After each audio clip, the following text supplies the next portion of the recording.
As we explore the demand conditions within industries, we're going to take a look at what they mean in the context of industry conditions, and we're going to examine the influence of demand conditions on your success as an entrepreneur. Specifically, when we explore industry conditions, the first element that we discussed is knowledge conditions. The second is demand. And it's within that, by understanding both of these conditions, that you can improve your success within industries that you are entering. This, in demand conditions, will round out our discussion in the opportunity analysis canvas of the industry condition element. So when we talk about demand conditions, we're talking about a few different elements of looking at markets. We're talking about the size of the market, the rate of growth of that market, as well as the consistency of that market. We want to recognize that to create a successful venture, we need to satisfy customer needs in a better way, and we need to do it in a profitable way.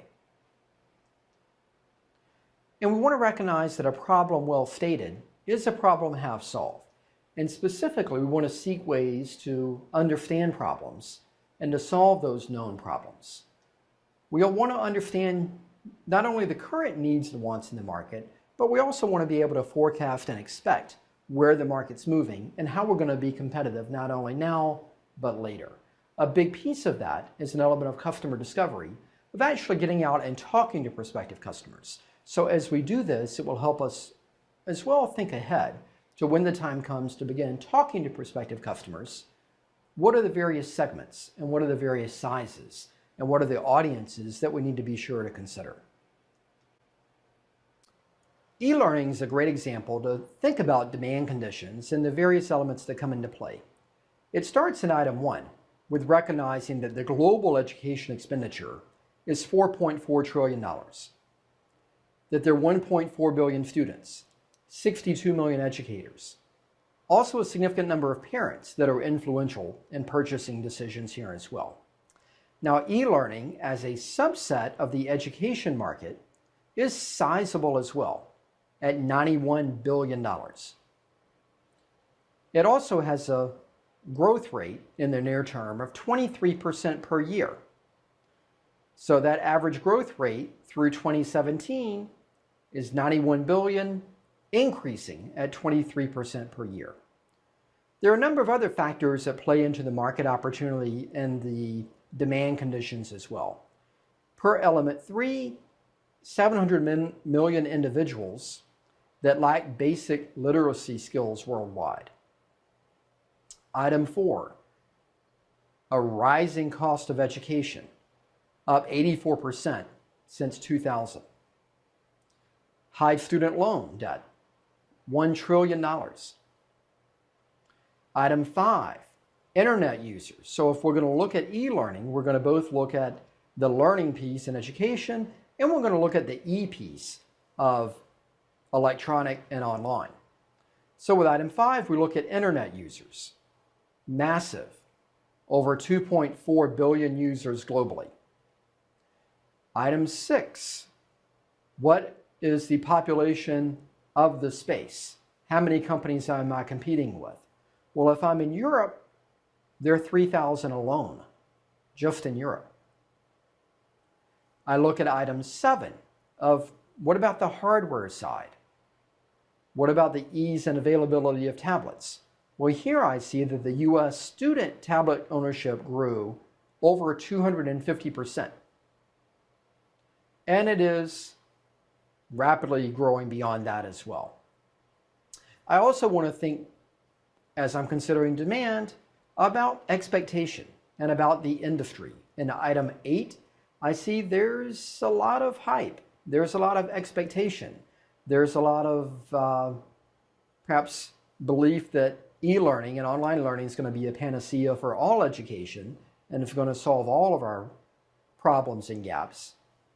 And I want to be aware of that. I want to be aware of what these trends and desires and expectations, both hyped and fact as well. I see in item 9, there's new regulation that's emerging. And I see in item 10 that there are a number of what are considered to be hot topics of learning record stores, of MOOCs, of open education and free content, So I see when I look at e-learning and think about the demand that there are a variety of conditions to consider regarding, again, the magnitude of the market, the rate of growth, the homogeneity of it, as well as the other factors that are influencing demand.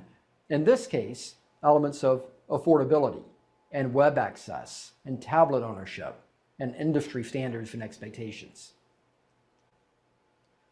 When I look at expenses, this is an important element to consider as well.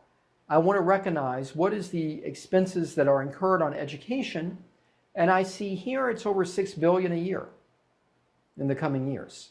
And I see that e-learning is growing at an even faster rate. That's the 23% that we referenced. I want to know who's my customer, who's buying these elements. Well, there are 4 primary factors that are analyzed here in this IBIS report.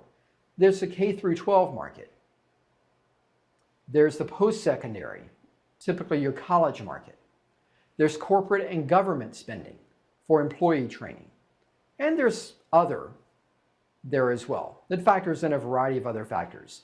But I can recognize here via the pie graph that 50% of the spending is done in the K through 12 market.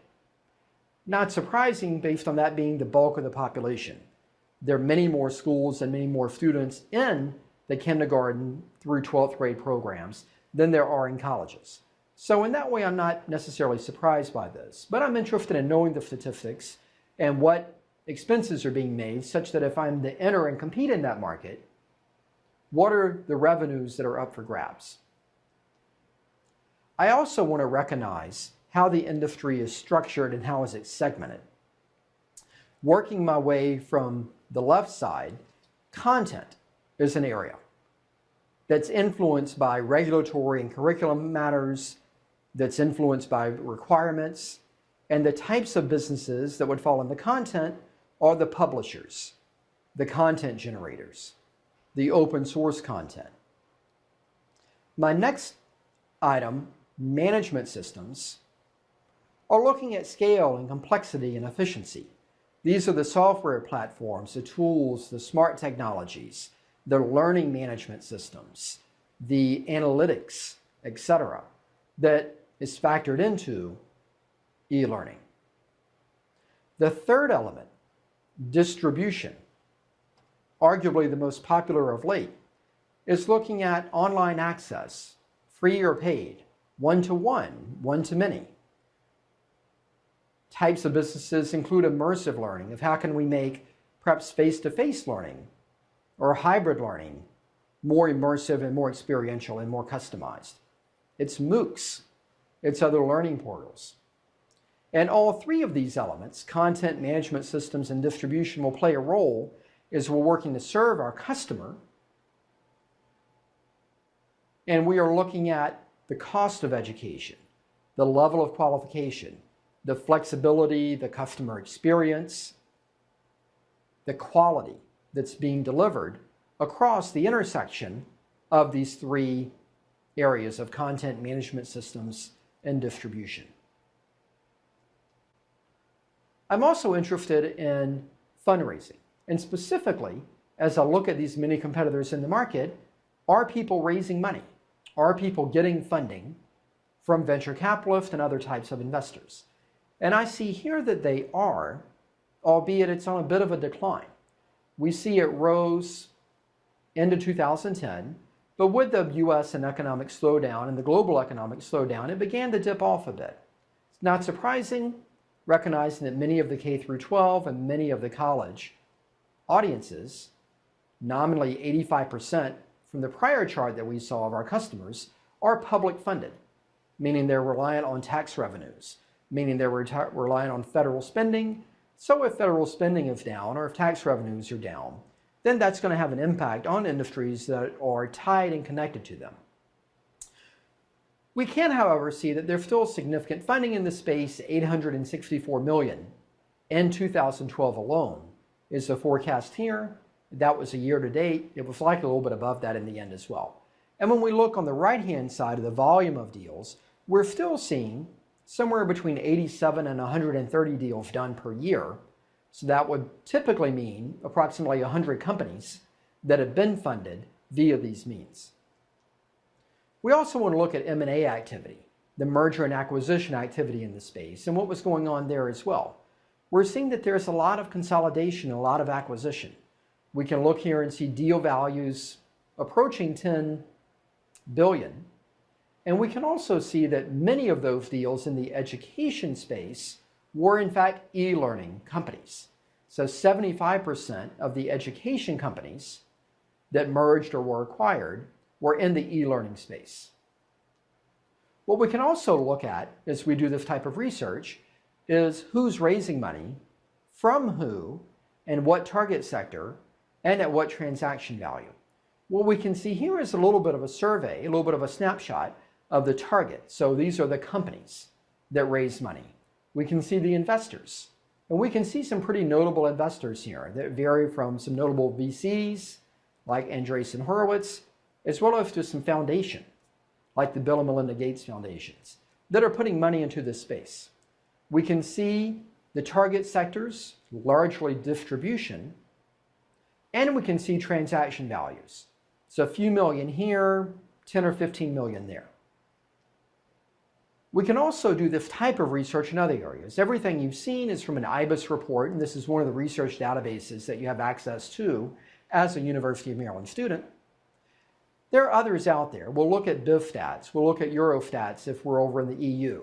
We'll look at SBDC, we'll look at Census Bureau. So when we look at demand conditions, there are a variety of databases that we have access to, some free, some paid but included within your tuition that you have access to, so we'll highlight some of these online for you as well. To capitalize on these demand conditions, we want to focus on three aspects. Again, the magnitude of the demand is important, but when you're looking at an early stage industry, when you're looking at something that is just beginning to climb its way into success, the magnitude may not necessarily be there. It may not be that high. So we're also as interested, and perhaps more interested, in the rate of growth of that demand. If it's a small market, that's okay, but if it's growing at 20 or 30 or 40% a year, we want to be on that curve as entrepreneurs. We want to ride that growth.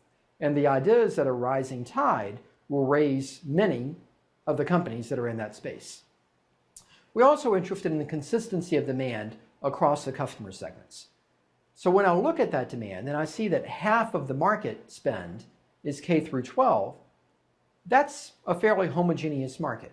There probably is a similar set of needs and wants across that broad segment. Now that doesn't mean that I necessarily want to try and build a product that's going to serve everyone. The needs of a kindergarten class and the needs of a high school class are very different. The sophistication of the students very different. What a 6-year-old and an 18-year-old can do or expect is very different. So it's not necessarily to say that it's all the same and it's a one-size-fits-all, but at least it brings me into a common genre of what some of the needs and wants are. There's likely some kind of a grading system that's employed. There's likely some measure of assignments and homeworks and deliverables that's employed. There's some kind of a teacher-student relationship. There's some kind of a parent or guardian relationship. There are the administrators at the K through 12 area that will play a role, and there may be various other regulations regarding student privacy, of grade privacy, that we want to consider as well. Now, it's a different set of factors and concerns if we're looking at corporate training, or we're looking at the training of employees within the government, by the government. So that's what we mean by consistency of demand. Are there pockets of demand where there's a large grouping of K through 12, a large grouping of the post-secondary, a large grouping of corporate and government, where if we were to develop a solution, we could tackle one of those large areas with our solution and not have to build an entirely new solution if we wanted to compete within that area. Now, this all brings the question of, once you've recognized an industry and began to dissect the demand, what do you do from there? For me, I like to think about, well, where is there an unrealized opportunity? If everyone that I'm seeing, particularly those that are raising venture capital and are raising a lot of venture capital from good companies, are in the distribution column, I, as a startup, may not want to compete there. I might not want to chase what everyone else is chasing. I might want to look to something different. I might want to look to the management system side. My rationale could be that on distribution, there are a lot of players and a lot of funding going into that. On the content side, perhaps I can be a content generator, but my expectancy is that the colleges and the schools may already have the content or may have the expertise to develop that content, or even the responsibility philosophically to develop their content. So I might want to rest in the center. I might want to rest as the startup in management systems and look at tools that can be of value. And maybe I don't want to only look at tools and all tools, maybe I want to look at mobile tools. And I might not just want to look at mobile tools, I might want to look at doing analytics within mobile, within management systems. So that's the kind of research that you can do to drive where you might want to compete and think about where the opportunity is and where is there sufficient magnitude and rate of growth and homogeneity that you can build a sustainable startup. So I'm seeking sizable markets that are growing, that have some similar needs and wants, that I can deliver something of value and focus my resources and do that effectively. And I can do it in an area that perhaps there's a niche that for me is attractive. If it's a $1 million or a $5 million opportunity for me, that would be very attractive.